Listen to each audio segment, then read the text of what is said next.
Hola everyone! Welcome to this week's live. I really tried to make it work na mag-start ulit tayo mag-live on Facebook, but it's not working out, guys. The social media gods had it out for me. So I'm a little bit like, well, not late, but I'm on time. Usually we start this a little bit earlier. Pero ayun, definitely welcome. And for this week's live, it's been a lot of people's parang messaging and posting on our group worried about this, which, like with every other visa application process, one of the main things that people are worried about is the cost of living, cost of the application, cost of ABCD, mga ganon. So I wanted to address that. Of course, we only have usually an hour in this live to address everything. But basically, this live, I just wanted to make sure yung top questions or concerns usually that we have on our DIY Guide Facebook groups get answered. And this week it was about like moving costs, visa application costs, that type of stuff. So 100% I really wanted to get on here and make sure na I'll be able to give you a realistic expectation, because I also posted on threads this week about cost of living in Spain for myself, like me personally.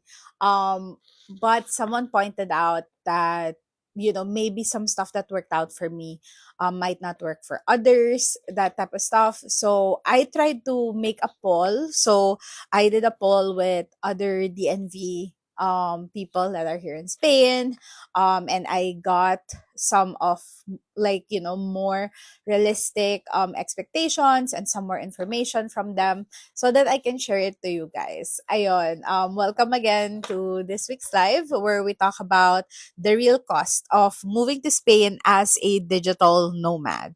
So I want to be honest, transparent, and a little bit more detailed than usual, because I don't want to sugarcoat it with how living in Spain has really impacted, of course, the budget and the savings that I have, because I know I'm a little bit young. When I first moved here, I was like 24, going 25 when I moved here.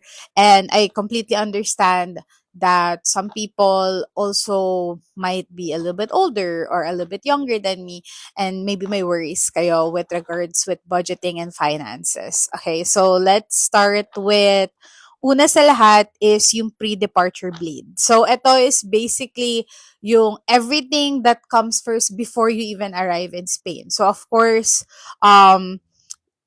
most likely you think about the budget for the flights, but there's also a lot of papers, document costs.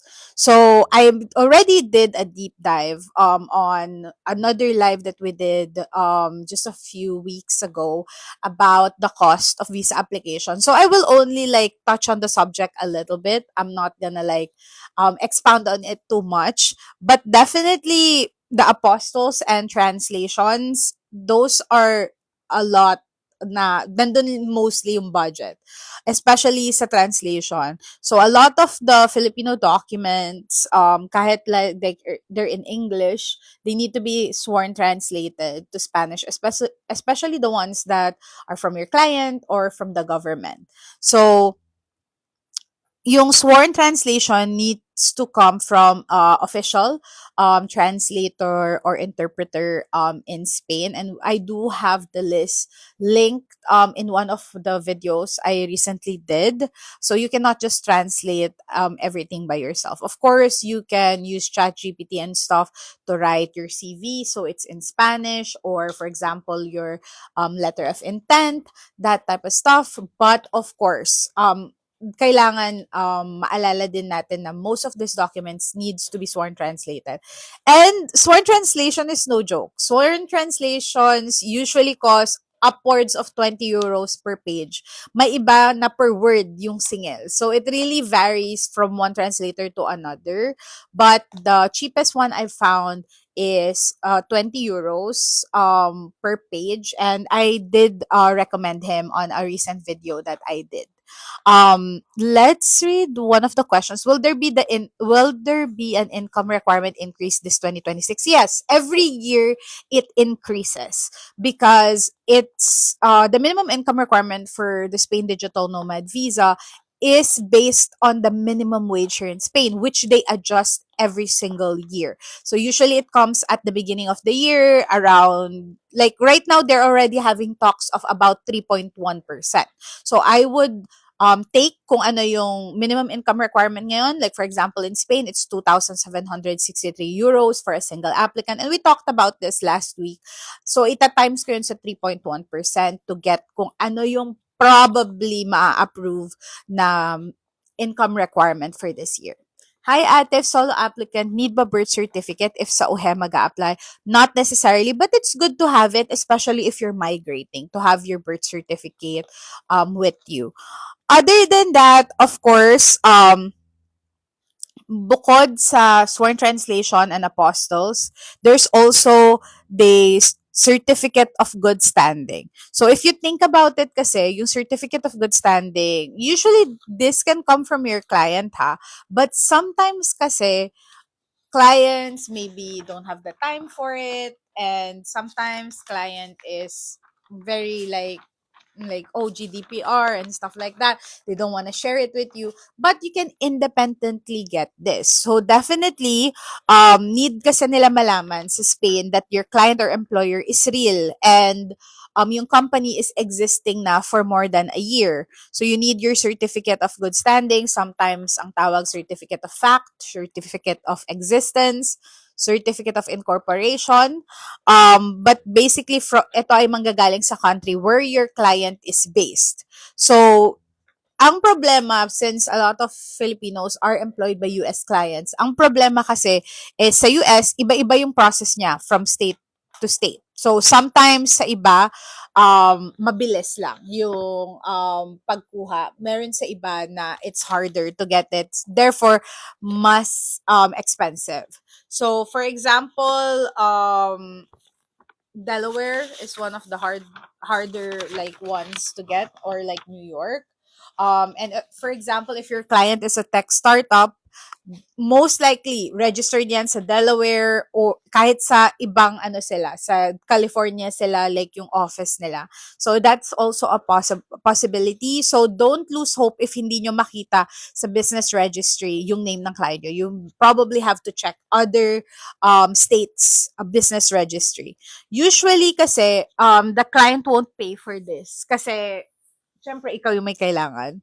But some clients are nice and they do provide this. However, ito is another big cost, I would say, kasi even with the cheapest one, which is usually California, it's still about 100 USD. Ayun. Other than that, of course, there's also yung single most important um decision factor budget wise is kung saan ka mag-a-apply. If you're applying kasi in Manila, it is a little bit cheaper because of course the cost would be lower kasi mas lower yung risk because you don't have to book a flight, you don't have to have a Schengen visa beforehand, and of course you wait in the Philippines. So if denied ka, you don't have to spend money on flights, rent, or spending it in euros agad. But of course, you only get the 1 year digital nomad visa, which is still up to debate whether it's counted for the 2 years of legal residence in Spain. Other than that, you have to renew it pa kasi. So, later on, marami na namang paperwork kasi you will renew it 60 days before it expires. So, most likely, lahat ng documents na sinubmit mo doon sa consulate, expired na by the time na magre-renew ka for UHE. Other than that, ang option B is applying in Spain. Of course, the cost is higher kasi you have to enter as a tourist first. So that's flights, Airbnb cost, Schengen visa application cost, Sometimes this also affects your timeline. So definitely it needs to be managed correctly, yung timeline. And you have to work with someone that is responsive as much as possible kasi there's a lot of moving parts when it comes to UHE application. Other than that, of course, yung risk mostly is that you're burning euros. So euros yung ginagamit mo for every day while you're waiting kasi it's like most likely a 20-day wait for it. And of course, yung pagbayad nyo sa Airbnb just by itself is like very expensive. Yung transportation dito, kasi andito ka na kaagad. So, unlike sa application in Consulate. However, you get the 3-year residency permit immediately, and this can lead to your 2 years legal stay for citizenship for Filipinos. Other than that, kailangan talaga ng bigger upfront savings because you're applying for a Schengen visa and they do look for that, and kailangan hindi lump sum and stuff like that. I do post a lot on Facebook and threads about like Schengen visa tips and stuff just because I feel like they don't work as well in video format kasi medyo mas madetalye siya kung how to really like make sure you nail your Schengen visa application. Other than that, of course, there's also the administrative fees.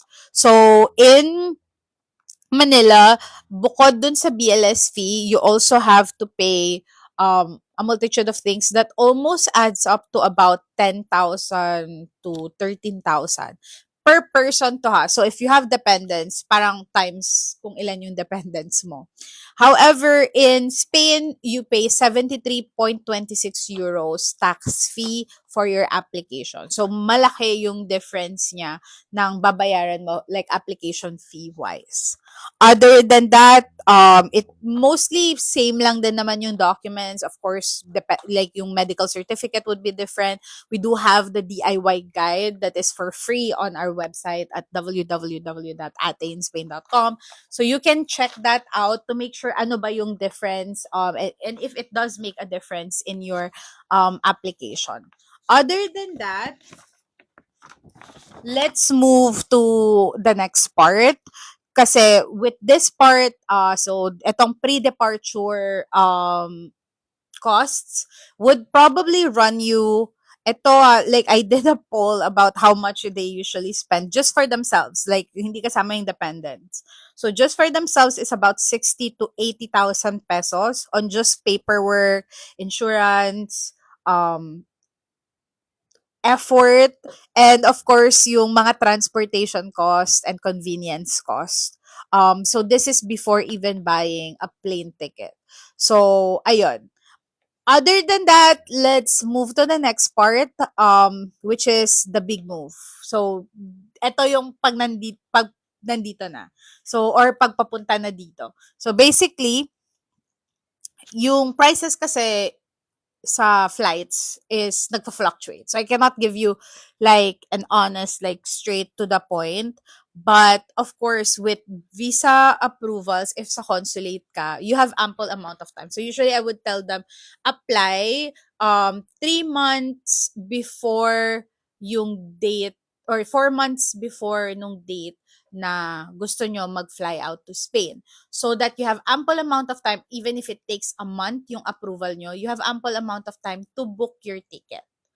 But other than that, with DNVO holders kasi coming from consulate, you don't need a return flight. However, since for all intents and purposes, yung Schengen tourist visa for people applying in UHE needs to be na tourist kayo, kailangan nyo ng return flight. And it can be a cancelable or a refundable flight. Usually that works naman for my clients.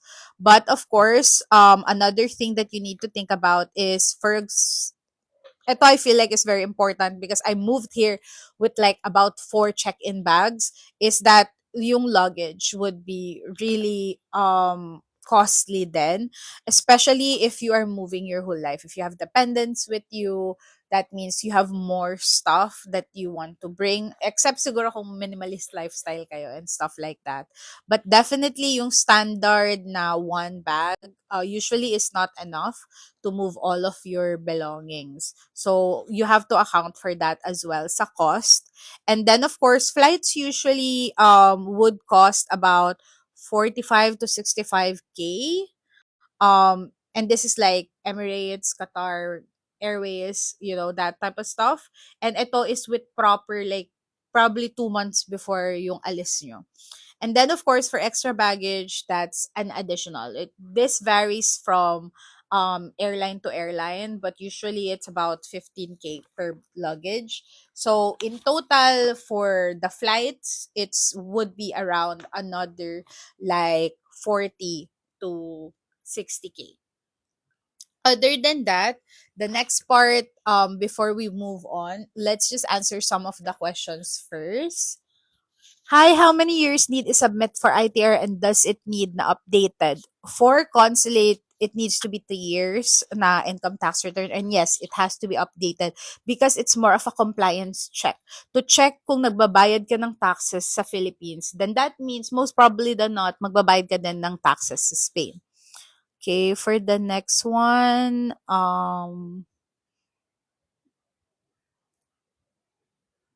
okay, let me see.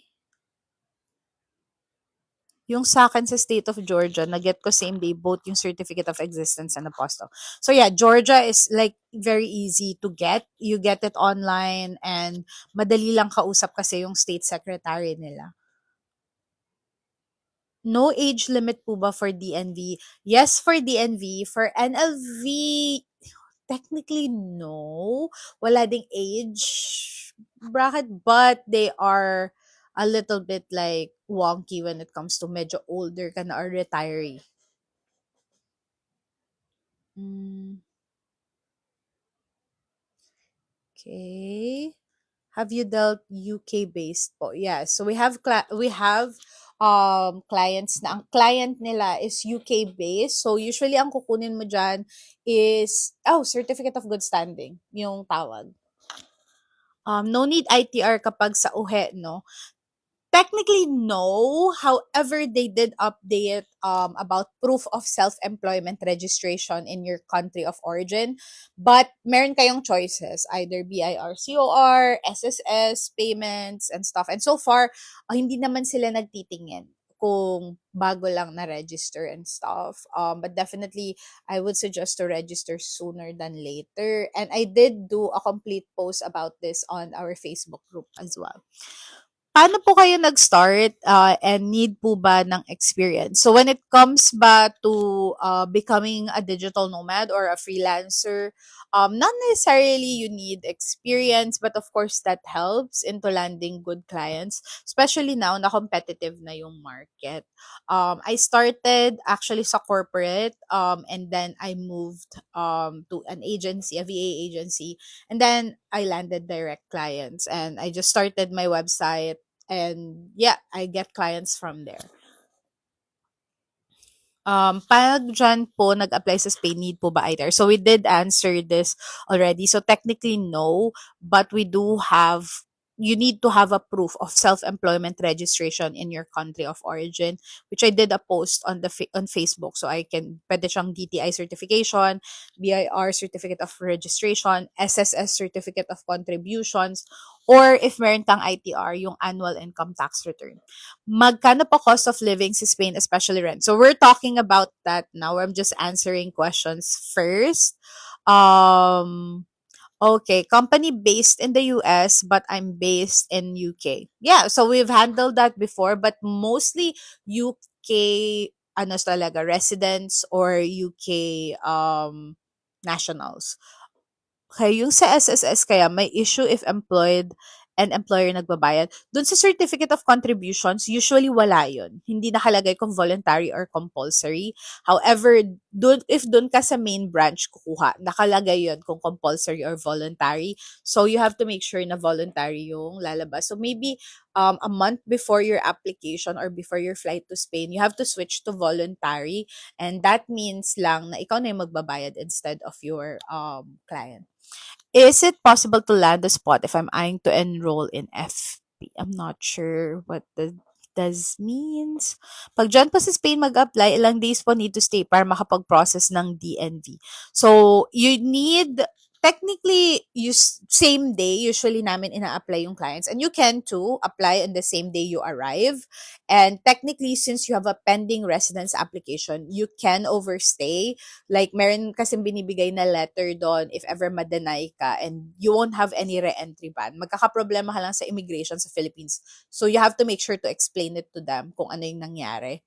But other than that, usually, if you want to be safe, you need to have 20 business days. Dapat meron ka, nandito ka for 20 business days kasi yan yung usual turnaround ng applications. Okay na lang yung SSS lang, walang BIR? Yes. Okay lang kung SSS lang if you're applying here in Spain. Ayun. Other than that, let's move to the next part, which is basically the landing and housing crisis. So, ito is yung nandito na kayo sa Spain. So, tapos na yung flights, tapos na yung processing and stuff like that. So, I want to be really honest about this because I did have um, a leg up when it comes to this because my sister-in-law is living here in Barcelona for like the past 7 years since she was like a student here, like since freshman. Ayun. Thank you so much, Choco. But definitely, I want to be honest here that I did get a very good deal when it comes to this apartment. It's an old apartment, but we like it because we want to save up money, and I just want to finish with the citizenship application first before moving to another city. But definitely, I want to be honest with you guys, and I did compile some people's opinions and numbers when it comes to this. So first and foremost, the housing market in Spain is, I wouldn't say it's like very bad, but of course in Madrid and Barcelona, it will take you a while to find housing in major cities. Just like in any other place that is a major city, even in Manila, there's a housing crisis and how expensive places are in Manila na. But definitely, when it comes to other parts of Spain, it's not gonna be as bad. Usually, they find it the same day they found like mag-apartment hunting with their real estate agent. So there are instances like that. If you guys follow Aliana here on TikTok, that's happened to them. And then the next part is yung Airbnb gap. So since hindi ka pa kasi maka-rent ng long-term apartment, like since remotely, like even if ma-approve ka ng 1 year sa DNV, you'd need to hire a real estate agent, and sometimes people don't like that. So hindi ka pa technically pagkarating mo dito, meron ka ng apartment kaagad. So you need to get an Airbnb maybe for a week or two, or of course if you are applying directly here in Spain, you might have to get it for a month kasi you're still waiting for your residency application, and that means wala talaga minsang landlord magbibigay sa'yo ng contract if they do not have any proof of your legal and continuous stay here in Spain. So other than that, there is of course the fianza, which is yung deposit. So let's say, yeah, na-approve ka na, you found an apartment. Now the deposit, the standard is usually 1 to 2 months rent upfront, but I've heard other people as well na hiningan sila ng advance security deposit and then the month's rent for the month na magmo-move in sila. So that is also possible. Other than that, of course, there is the agency fee controversy here in Spain, where basically, technically kasi, there is a new housing law in Spain that technically says landlords must pay the agency fees and hindi tenants. So usually kasi, ikaw yung nagbabayad, di ba? Pag real estate agent mo, ikaw yung magbabayad. So technically, dapat kasi is yung landlord ang magbabayad nun. So there is a new law that's doing that now. And we've seen people who did, like ganito yung nangyari sa kanila, especially like in Alicante. So, parang ang mangyayari nun, instead na, for example, if nahanap mo siya sa Idealista, Spot a Home, ganyan, 500 euros siya per month, if dumaan ka with a real estate agent, usually mas mataas, like 600 euros na siya per month. Kasi parang yun yung cut nila from the landlord. So instead of you paying something upfront, parang ganun na yung naging ano. However, I did hear it for some, hindi pa din ganon yung the way they go about things. So it would really depend based sa real estate agent nyo. So you have to ask them kung paano yung magiging situation before you go na piliin sila as your real estate agent. Ayun. So, marami kasing agency like ayun, like I said, na ang tinatawag nila is service fees or consultation fees. So, ayun, you have to be prepared beforehand to communicate with them kung ano yung magiging setup. Other than that, I would say that having real estate agent would really like make your move here so much smoother kasi usually they also have first dibs, you know, to apartments. So usually that's why it's possible to look for apartments on the same day and secure the apartment the same day, move in the next day. So that's totally possible here in Spain because of that. Other than that, there's also, of course, the nominal versus the real rent. So, sometimes there are online listings na nakasulat is 800 euros. However, there is like kind of a bidding sometimes na if landlords find someone that's willing to pay for it for 900, then they will like kahit nakausap mo na sila, they might ask you to like, hey, nagtaas na siya for 900, that type of stuff.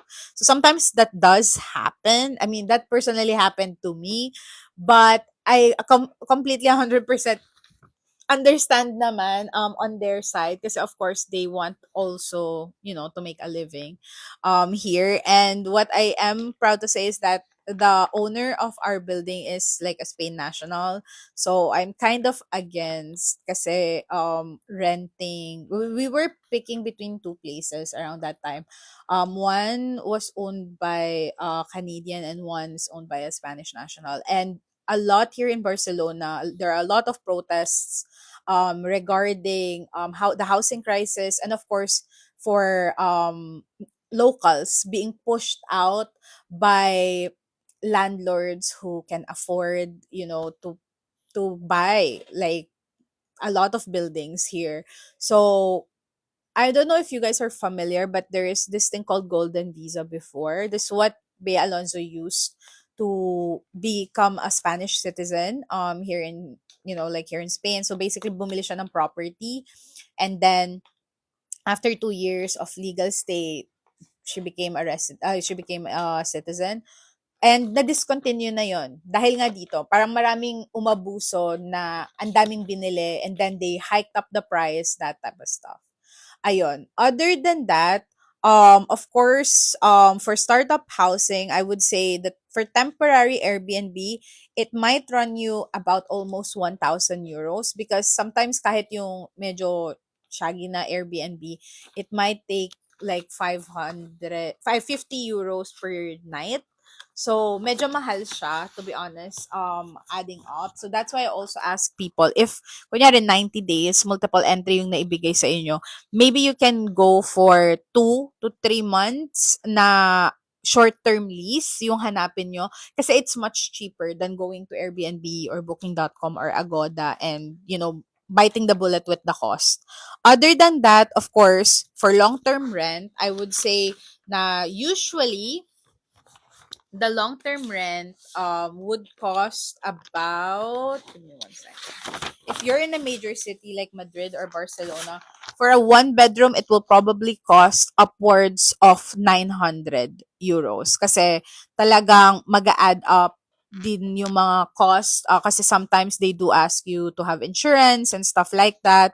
But with like semi-major city like Valencia or Malaga, you might be able to get it for like about 600, like upwards of 600 if one bedroom. However, if you are looking for like rural places, like not that necessarily rural, but like smaller cities like Salamanca, Alicante, that type of stuff, definitely for one room, you can definitely get it for much cheaper, like maybe even 400. Like I know someone that was able to get an apartment na parang two bedrooms Extremadura na parang for 350. So yeah, definitely that would work. And then of course, for move in cash na needed, you have to have your first month's rent, be ready for 2 months deposit and potential agency fees. So I would suggest to be ready for about maybe 4,200 euros. So approximately about 260,000 pesos. For just that's just for rent when you arrive here, kanyan. Other than that, of course, let's try to answer some questions first before we move on to the next part. Okay, for two bedroom po, if both parties are DNV, paano po hatian sa deductible yon, ate? So this needs to be on your contract na hati kayo, and then ang magiging ano nun is one-third nung binabayaran nyo. Yun lang yung maaano for deductible. But you have to consult your Hestor kung paano to i-enroll kasi kailangan din nung tax details ng iyong landlord. Hello po, you need to add more po. For single applicant, around 2,700 po monthly. Oh, thank you so much, VAJs, for answering questions. I got my room sa Enso Living at 600 euros. They allow empadronamiento as well. That's nice. Can I ask which city siya, Patrick? Um, Enough po ba 70K salary per month to migrate in Spain? So no po. The minimum income requirement in UHE is 2,763 euros in 2025. So magtataas pa yan to about 3.1%. So I would suggest be ready with about 2,900 to 3,000 euros. Where do you normally file the application? Mas ideal ba maghanap ng accommodation mas malapit sa pinag-applyan? So it's all done online. So as long as they have proof that you are inside of Spain at the time of your application, walang magiging problema. You have to look at our DIY guide because that's where we do the step by step. And it's free. So you have to really read it then content. Do they require address application? Yes, but not a long-term address. So it can be your hotel's address or your Airbnb address. Temporary lang naman yun. So, papalitan yun when it comes to your TIA appointment, which is your physical residence card. May resolution na ba yung nag-appeal na 1-year consulate visa to UHE na denied pag nag-apply agad? Na-approve po ba sila? So, no. So far, we tried appealing and stuff. So, walang, parang isa lang yung na-approve and that was like last year. However, I've heard with another consultant na wala ding na-approve sa kanya. Pero may isang consultant na ang claim niya is meron daw na-approve under them. So I'm not sure if it is dependent ba sa nationality, if it's dependent ba sa kung saan consulate na approve, that type of stuff. But definitely with my case, I would not suggest. So I would tell you straight up na with my like yung natitirang magko-consulate application, I tell them na you have to expect na hindi ka makakapag renew for 3 years. Unless talagang gusto mo i-push, then I'm fine with that. However, like, I'm gonna tell you na right now, there's no eto na yung rule. Ayun. Um, Voluntary SSS, amount of contributions should match the salary. Will it matter? No, because in the certificate of contributions, you don't really show how much you're paying. You just show, nakalagay lang doon kung how much yung monthly not how much, kung ilan yung monthly contributions mo na so far. I'm a VA po. Okay. 60K. Okay. Does people, okay, if nag-apply inside UHE, yung itinerary declare as tourist, kailangan pa po ba puntahan? O okay na? Yeah, hindi mo na kailangan yun sundin. Wala naman na yung problema. If you're going to reapply again and look for accommodation to stay, ano po yung top 3 cities you would start looking? Definitely move to Salamanca, like either Salamanca, Alicante, or I'm looking into also like well, this is like me wishing I can afford that city, but I'm thinking like Granada. So I really want to live near the beach, but also I found na very important yung Filipino community if you're moving abroad. And it's good with DNV kasi I don't find it like toxic at all kasi di naman kami, I don't know, we're too busy. A lot of people are too busy working to magchismisan and stuff like that. So I feel like it's such a supportive, positive community all throughout. Wala silang hinihinging kapalit if you like help, like if may nag-ask ng questions and stuff. The Salamanca people, especially since ang dami na nila doon and they're like parang medyo close-knit yung community. It's really nice kasi you learn from them kung ano yung mga next steps and stuff. Would definitely not move to Barcelona if it was like kind of up to the universe. If ako lang yung iniisip ko. Kasi around that time, my sister-in-law was pregnant pa and she just gave birth. So we wanted to like become her a little bit of a village and help out and stuff like that. But definitely, if it was just up to me, I would definitely look on those three cities. 2018 yung last corporate job ko. So, no contribution since then. Okay lang ba voluntary sa SSS this year? Yes, as long as active voluntary member ka. I'm torn between choosing Zaragoza and Valencia. What do you think po? I've never been to Zaragoza. However, with Valencia, that was the city I wanted to move to because everyone was there, kinda. However, when I came to visit, and also with the news of like flooding and stuff like that, I think you just need to be very vigilant kung saang place ka in Valencia. But apparently, there are a lot of expats there, so you would have a great time. With Zaragoza, kasi I've never been there, but apparently, there are a lot of like activities there, like public activities and stuff like that.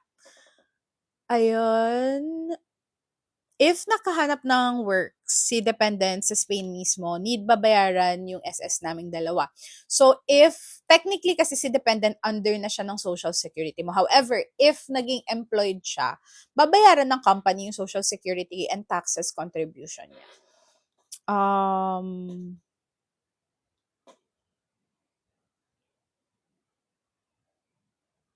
Which means, ate, if yung ka-share ko sa kabilang bedroom is student, I can consume the whole amount of deductible.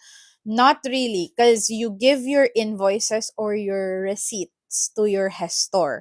So, ibig sabihin nun, kung hindi full yung binabayaran mo, then hindi siya magiging full na deductible. Into Oviedo po lately. Okay. Into Oviedo po lately, claiming na po. Aww. Hi.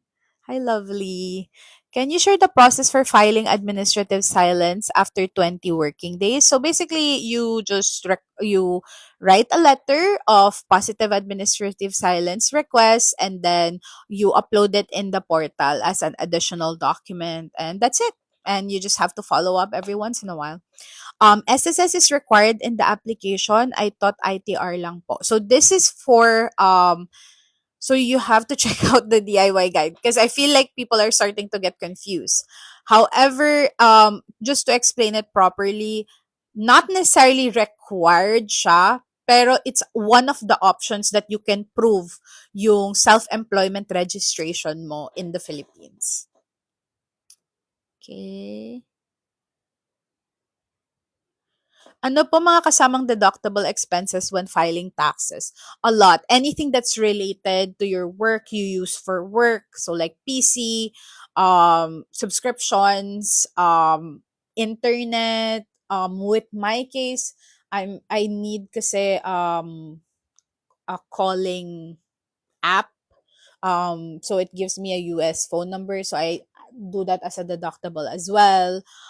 If you're using with me, I when I purchase some courses online, I put that in as a deductible as well. And then I think of course yung rent kasi technically apartment mo is your workspace. So yeah, that works as well. Ano pong work mo? So I'm a product manager, which is basically fancy way of saying na I manage a lot of web developers. Okay. For gay couples po, can I have my partner as my dependent if we get married outside the Philippines? Yes. And you will file now for married partner, not unmarried partner na. So this can be done like either Utah online marriage or there I forgot where one of my friends got married. I think it's maybe Cambodia. For moving with cats, need po ba ng titer test? Yes. Sa website kasi ng embassy, di nakalagay. So, you don't look at the embassy, you look at Bureau of Animal Industry. So, sila yung may alam ng process dyan. And if you guys want a quotation on your or on our pet relocation services, we also have a link on our website where you can fill that out as well. Ayun. Let's continue with the costs. So I did something that my good friend told me to add here is that yung first week setup daw. So basically yung pag setup if like pupunta ka dito, wala kang kakilala, wala kang furniture or anything like that. So usually kasi here in Spain, hindi naman empty yung apartments, but of course you kind of want to make it feel like home as well. And meron kang mga kailangan na usually wala dun sa apartment. Like for yung mga like your work desk, your work chair, ganyan. So first and foremost, yung sa internet. So fast naman yung internet here in Spain because fiber yung standard here. But of course, the installation might take a week. So that means you have to rely on, co-working spaces or cafes for the first week until ma-install yun. Pero some apartments actually come with it installed and then ililipat na lang nila sa name nyo. And another thing that she said was really important is the IKEA run. So even if furnished na yung places, so often daw walang bed sheets, pillows, towels, and basic kitchenware. So you have to go to IKEA to buy those. So you have to make sure. Actually, meron din dito, besides from IKEA, sometimes meron din dito yung parang mga Chinese shops, parang ano yung mga 698 shopping mall, yung mga ganon. Yung parang sa Divisoria, may mga ganon, pero it's very rare to find it and they're usually small. Small lang siya, tapos very crowded siya. But yeah, they do have that here as well. Another thing is your SIM card. So you need a Spanish number immediately for two-factor authentication. So usually with clients, I tell them to get phone number na temporary. And then when it comes before mag-TIE, kasi usually makaka-open ka na ng ng internet and mobile plan with a provider here as long as meron ka na nung resolution from UHE. So ayun, like ang next step mo talaga is to get that para kung ano yung nakakonect na sa application mo sa TIE, sa physical residence card mo, yun na yung phone number mo talaga. Other than that, of course, usually home internet setup is about 30 to 40 euros a month. This is an overestimation. Usually, they are like lower. Sometimes free installation naman, pero merong mga contract for a year or 2 years, ganon. Mobile plan, with me personally, it's about 15 euros. But sometimes it ranges to 20 euros then a month for like 50 gigabytes. And of course, for household basics, usually it would run you about 300 to 500 euros, which is about 18K to 30K just for beddings and, basic kitchen items. But definitely, I would say for all of that, yung mga home setup like that, I would balloon it up kasi meron din yung something na medyo ma-excite ka rin magbili-bili ng gamit. And of course, marami kayong probably nang napundar sa Philippines and meron na kayong mga must-have na appliances and stuff like that. So I would balloon it up to maybe spending 1,000 euros for like shopping just for your house, for the like yung setup mo here sa pag nakahanap na kayo ng apartment. So in total lahat 'yun nung napag-usapan natin would amount to almost about 5,000 to 8,000 euros. So that's why I say it's not important really yung savings when it comes to an application. So yung application mo sa DNV, hindi ganun ka-importante yung savings. Ang tinitingnan talaga nila dyan yung pasok ng pera. However, it is important to have savings kasi mabubuhay ka na dito. Like, always assume na mabubuhay ka na dito. Ito na, dito ka na for the next 2-3 years. So, make sure na you have ample amount of savings to at least meron kang emergency fund. Ganon. My advice mainly is liquidity is king. It's not really about like how much you earn per month because I know a lot of people that's earning 500k per month na in peso, 'di ba? Pero 450k yung gastos nila so they barely really save anything. So for me, it's more about how much cash talaga yung ma-access mo kasi things can go wrong, like not necessarily that, giving you bad omen or anything like that. But things can go wrong and you're abroad. Sometimes you move here alone, don't know anyone. So I would suggest, like even ako may public health insurance na ako, but it's so hard for me to let go of my private health insurance kasi I find them really helpful and I am the type of person na in the Philippines in ko muna lahat ng sakit bago ako pumunta sa ospital. But here, parang every other month na ata kami napupunta sa ER. Just got out of the ER the other night kasi I had a flare-up with my UTI. But, ayun. So, ayun, hopefully that helps give you like proper clear like guidelines about sa cost ganyan. How much do you pay for private health insurance, yearly or monthly? I pay monthly. It's 60 euros per month. um my other questions pa, I think, so let me read some of those. Ate, what's the required salary in peso to become a digital nomad in Spain? So it varies. I don't have it in my head ha. Kasi it varies Kasi pataas yung peso right now. I would say it's about almost 190k, yung 2,763 euros. However, you have to account for dun sa 3.1% increase at the end of the month. If my monthly is earning is 2,763, can you provide a rough estimate of my quarterly tax amount? Um, okay. Usually kasi I'm not good at math. But I'll try. So if 2,763 times like about, let's say, 20%, and then let's say wala kang tax deductible, I think it would be around, would say like almost 1,800 per quarter. So, yun siya usually. I'm embarrassed how long that took me and I don't know if that's right even. Pero it would be around that much kasi 20% siya nung yung bracket mo is usually 20% since 2,760 siya. Naging BS accountancy. Hi! Oh my God, Renz. Nako, wag kang nagpapakita dito sa live. May ano ka pa sa akin. May, may mga kulang ka pa sa akin. Uy, mag-start ka na, te. Magkuha ng documents. Need po ba agad ng proof of contract ng apartment sa Spain pag mag-a-apply pa lang? No. So, you don't need that. Sorry na ho, nasa Thailand me now. Huhu, tapos nasa Thailand me now. Ano yan? Ikaw kasi, hindi ka mapirme kasi sa Pilipinas eh.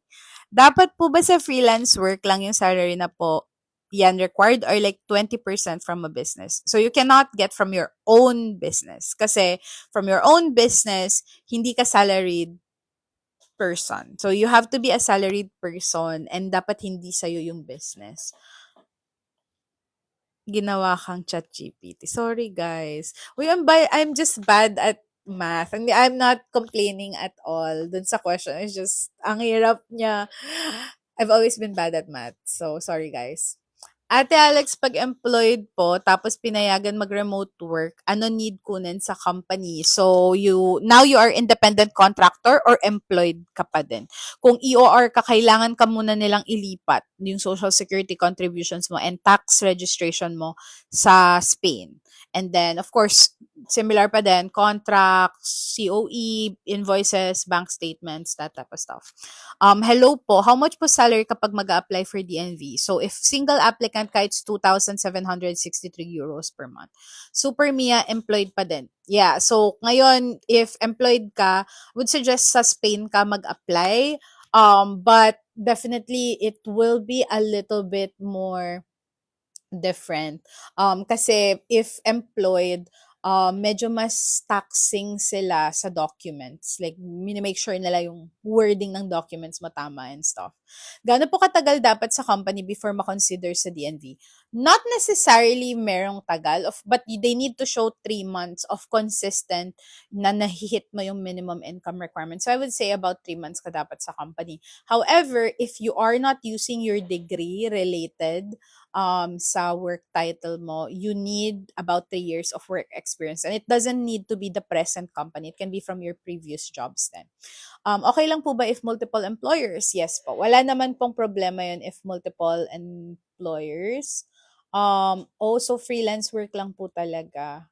Thank you. Yes, hindi talaga pwede sa yung business. Ayun. Ma'am, paano 'pag ako lang ang VA pero asawa ko pwede maghanap siya sa work sa labas or dapat parehas kami? Hindi. So, pwede mo siya maging dependent, basta mas higher yung minimum income requirement if may kasama kang dependent. We have it on our website www.ateinspain.com. Tapos, 'pag makita mo dun yung, okay, eto dapat yung may hit mo na minimum income requirement. Si dependent na adult, meron siyang full working rights in Spain. How did you open up the DNV opportunity sa employer to support you? Well, my employer is pretty supportive, but I do offer this as assistance then kasi with clients. So usually I would tell them to be as personal as possible because mahirap manghingi ng favor over email or something like that. So maybe catch them after ng meeting nyo, weekly meeting nyo or something like that. Or if meron kayong parang one-on-one call, pwede mo siyang isingit na, and unti-untiin mo na, hey, there's this thing called Spain Digital Nomad Visa, and for Filipinos, this is a good route to getting citizenship because we get it after 2 years, and the validity is like of the Spain Digital Nomad Visa is 3 years if I apply directly in Spain. And I would need your support, ganyan, ganyan. Pero unahin mo lagi yung cons. I mean yung pros, which is basically, if you have kids, this is the time to use them, Charis. Like yung better future for your family and stuff like that. And of course, maybe yung time difference would help and stuff. If hindi mag-help kung Australia kayo, wag mo nang sabihin yan. Pero yun usually yung pros for you and be as personal, as emotional as possible. And then, after nun, I would say, ano yung mga kailangan ko? So, usually naman tatanungin nila. Pero, unahan mo na, ang kailangan ko lang naman is yung contract, certificate of employment or engagement showing that you support and you authorize me to work remotely in Spain. And then if kailangan nyo ng raise to meet the minimum income requirement is also the time to like say that. If hindi kayo close nung client mo, I would suggest getting the certificate of good standing independently or exploring that first kung pwede nyo siyang kunan independently. And then, I think from there on out naman, you will have your answer if isusupport ka nila or hindi. What is the longest processing time na na-experience po nyo sa consulate while waiting for an approval? I would say about more than a month. So right now, meron kaming more than a month na. Parang a month and a week. And nag-follow up kami. Tapos tsaka lang sinabi na may additional requirement ganyan. Pero walang in-email or anything like that. May additional work. Very cryptic lang na gano'n. So, now we're trying to follow up if meron ba talagang additional requirement or dinedelay lang nila gano'n. Ano po yung requirements? We do have the free DIY guide. It's on our website, www.atainspain.com. Do you need to present din po ba ng proof na more than 3 years na nag-work? Yes, of course. So, kailangan mo ipakita either mga old COE mo, maybe old income tax returns. But COE usually works well. Um, My PR ba digital nomad dyan? Yeah, so it is counted for us Filipinos na viable for citizenship after 2 years of legal stay here in Spain. So, pwede tayo mag-apply within 2 years of legal stay. And may documents din na kailangan like CCSE exam, which is yung parang cultural exam nila, and then to make sure na na-integrate ka, and then of course meron din yung language exam, yung A2 level. Possible po ba mag-apply if you own the LLC US based, then pay yourself as managing director? Yes. So that is possible because you don't really see yung name ng owner ng company if you're applying sa like parang LLC from the US. So, mas better po sa Spain mag-apply if employed sa company. Hehe, sorry na ate, ano pong pinagkaiba? So, it is much safer to apply here because yung social security and taxes mo, medyo it's too complicated for consulate and just don't want to deal with that. So, I would just suggest na sa ano ka, sa UHE ka mag-apply. And also kasi with consulate right now, they're very few approvals there. So that's why I also stopped. Unless it's already a client of mine, tas push talaga sila na sa consulate. Then yun na lang yung pending ko, but I'm not accepting consulate applications anymore. Magkano per required monthly income? It's 2,763 euros for a single applicant before taxes. I did the same. Worried lang siya nung una baka may extra taxes sa end niya. Yeah, so exactly. So you have to also like tell them after mo nung pros for you, and then sabihin mo na hindi naman need magbago yung rate ko, wala namang taxes implication or anything like that. So you have to also calm their minds if may mga ganun silang thoughts. But it's better to have already the idea and the research for the Spain Digital Nomad Visa before talking to them. Para alam mo kung qualified ka ba, ano ba yung mga kailangan mo sa kanila, ano ba yung mga maybe questions na magka-come up in your conversation.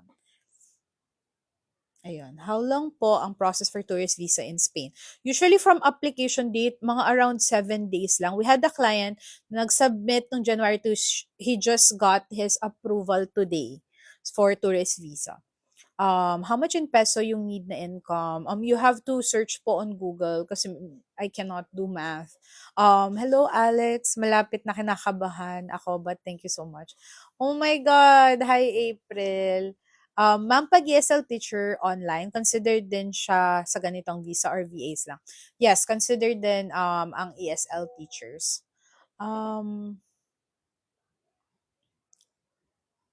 How much ang salary requirement? Okay, we answered that. Can you study master po once nandun na sa Spain under DND? Yes, you can fully study here, but you just cannot work. What's your thoughts po about Kaisa Bank? So I used to have Kaisa Bank, but I switched to N26 because I'm more okay with digital banks talaga. Kasi I feel like they're much more responsive. It makes more sense. However, if you are aiming for a brick and mortar na bank, Kaisa is one of the best options out there.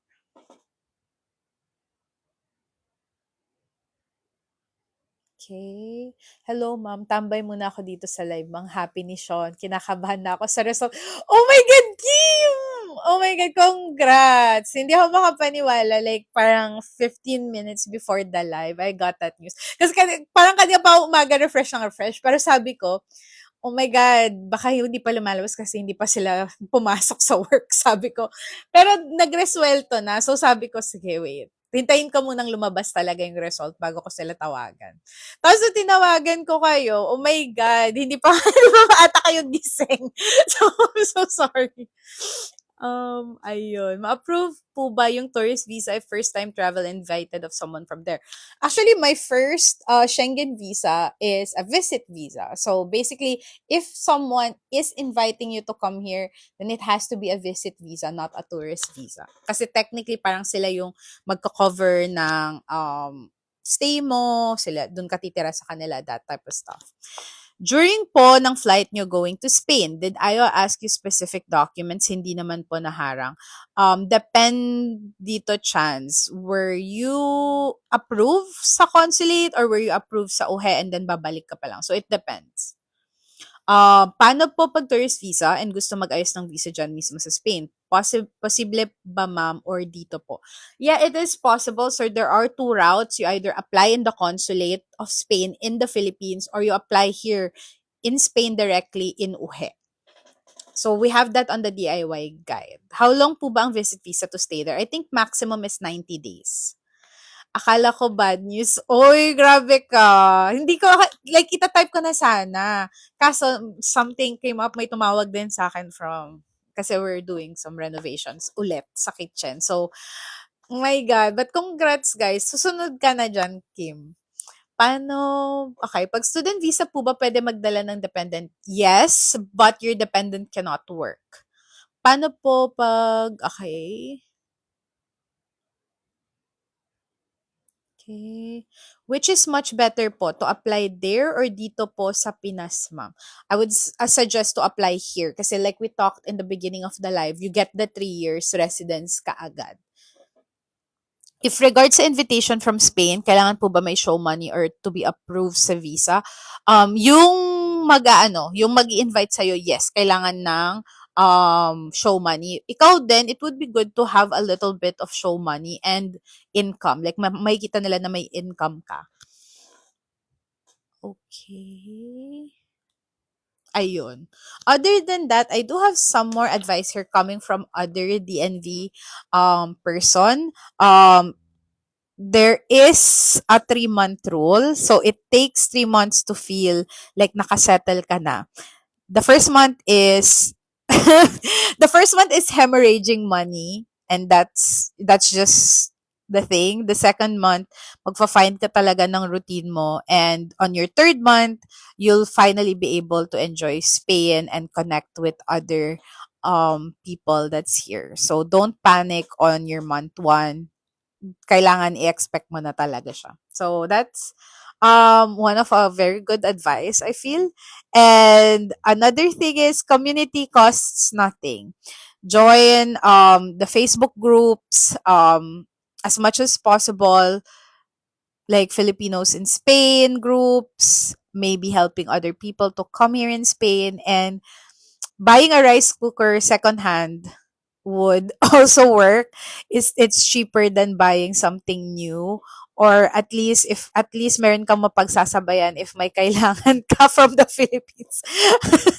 Ano itong advice ako?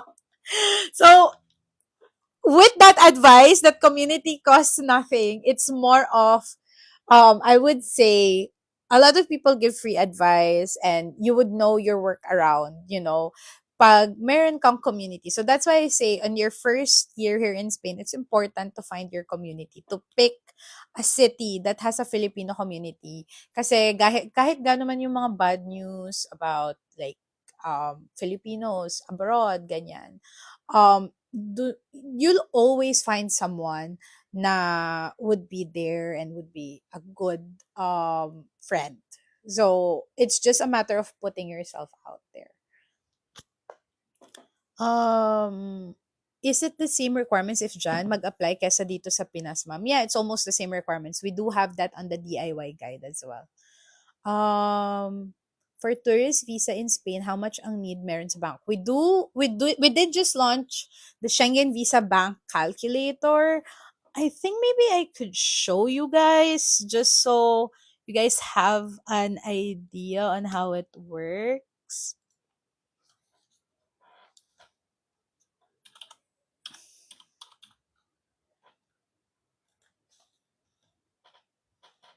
Okay, 1 second. I think I have it open somewhere.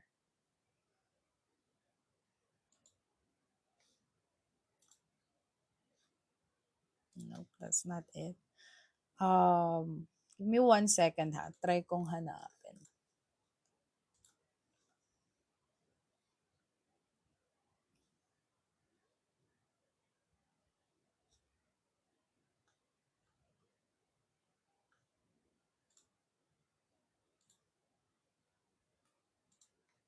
Okay, so let me share. Ano ko ba? Pakita sa inyo. Okay, give me 1 second. Kung paano ko ipapakita sa inyo, guys. Hmm, teka na. Let me try and pause it. Ano ba to i-pause? Kaloka. And pause like.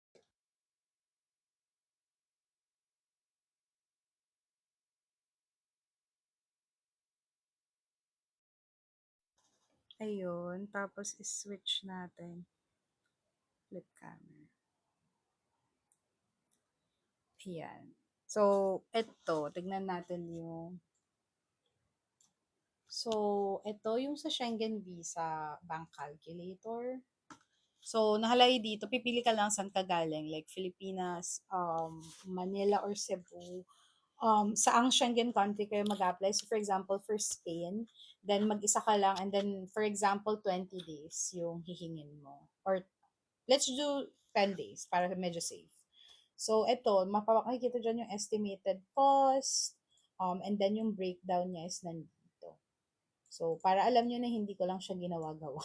Like, may breakdown talaga siya dyan kung how much you need as parang, anong tawag dito? Like, ano yung magiging goal niyan for savings. Okay, with questions, ibang nationality po kasi yung main applicant ko, Ate Alex. Di ko sure if same requirement for Philo. Oh, and definitely book a free consultation call on my website. So you just have to go here sa Digital Nomad Visa Services and then do a free consultation. Tapos you just have to fill out this naman. And then yeah, you get a free consultation if you're qualified. Another thing that I want to show here is yung some DIY guide. So you just have to go to the DIY guide. So, andito yung ano niya, kung ano yung laman. Yeah, so yeah, the take the quick survey also leads you to the um survey where you can book a free consultation call. And then here dun sa DIY guide, we just have to click here to get access. You put your first name in and just click get the guide now and you will receive the email for the access for the DIY guide. So, ayun. Yun lang naman yung gusto ko ipakita sa inyo dyan. Just so alam nyo yung mga resources. Because most of it are free and parang sayang naman yung pinag-develop ko nung website kung hindi natin gagamitin. Ayun. Okay, let me read some of it ulit. Alex, can I apply for Schengen visa sa other EU country, then apply sa UHE? Yes, because usually the Schengen visa is open to like opens up the whole EU for you. So yeah, definitely pwede yan. Possible pa rin po ba mag-apply from Philippines kung walang ITR? No po. Anong country po ang mataas ang approval? Spain po ba? Recently, if you're qualified for the digital nomad visa, I think nakikita yun ng Spain. And they do have a higher parang chances of approval. Parang nakikita ko ngayon, like we just had an approval lately, 90 days, multiple entry yung binigay sa kanila. And na-deny kami from Netherlands. So parang nung nag-reapply kami for Spain, so nagulat kami na 90 days ME. So I think medyo natutunugan nila mag-a-apply for DNV, though I do not say anything dun sa cover letter. Pero I think natutunugan nila. So I think parang dun na lang kayo sa UHE mag-apply. Parang ganon. um, But of course, some of the ones that are lenient as well is Netherlands. Okay. Else. Um, sa ITR history po ba nagma-matter yung amount kung magkano sinahod mo in the past year? As long as it's consistent with your documents, wala naman. Na-stress agad ako ng very light kasi NIE pa lang na-apply namin nang hingi na sila ng proof of employment. Oh, eh di pa kami nakapagpa-translate. Oh, not sure with that talaga eh. Um, Usually kasi hindi naman yan nagma-matter sa NIE. Okay, other than that, what are the top cities with good Filipino communities? Definitely Salamanca. Um, of course, Madrid and Barcelona has a very big Filipino community. So I definitely look into that. Alicante is also good. And Oviedo, Extremadura is starting to pick up its pace. Medyo madami na din sila doon. So I would suggest those. Sis, how much required monthly salary? It's 2,763 euros per month. The ITR po ba should be aligned sa required income for the DNV? If you're applying in the consulate, yes, kasi hinahanap talaga yung ITR. However, here in Spain, hindi nila yan hinahanap. They just look for the BIR certificate of registration. So, as long as registered ka. Ayun, other than that, you guys, thank you again for joining me for this week's live. It definitely energizes me for the weekend. And thank you so much for a lot of your questions are really good and very on topic. So hopefully this will help people that watch the full full live video. So we do upload the live every Monday on YouTube so mapapanood nyo din yung past lives there. But yeah, definitely thank you so much guys for watching. And if you guys have any other questions, you can definitely leave it on any of my video. I'll try to answer them naman. Easier po ba mag-apply when already in Spain? Yes. What if po your income from past years is mababa compared to what you're earning now? Then that's normal. That's fine. Not gonna be questioned by IMIG po pag may mga dalang sandamakmak na papers. Don't show it. You can put it either on your check-in bag or it's all online. It's all done online. So I suggest don't bring your documents with you. Basta may clear scan copies ka naman sa kanila. Hi, where can we access the calculator you showed earlier po? So it's in www.atainspain.com. Then you just go to Schengen Visa Services and then the Schengen Visa Bank Calculator. Um, Thank you, ate. Ang sipag mo sumagot. Oy, no worries at all. If you guys want a free consultation, you definitely can book it as well on the website. But thank you so much kasi I always insist on the free consultation call. I know it gets really full. Parang 1 month in advance, sobrang napupuno siya. Which is a good thing because I love meeting you guys. But I understand din na medyo nakaka-annoying maghintay. Pero mas importante kasi yung personal tayo makapag-usap. Kasi it varies din eh. Maybe may mga hindi pa kayo naisip that might get you disqualified or may mga questions kayo na very specific to your case. So that definitely helps narrow it all down. Ayun. Same lang din po ba ng requirement if nasa Spain na? So you can access the DIY guide on the website as well. But basically, yes, you just don't need your um medical certificate, ganyan, medical clearance. Ayun. But thank you so much, guys. And I hope you guys have good weekend. Hope you guys rest up then. And thank you so much for watching. If you guys still have any questions, just leave them on any of my videos. I'll try to answer them. And thank you so much. Ciao! Thank you so much, guys.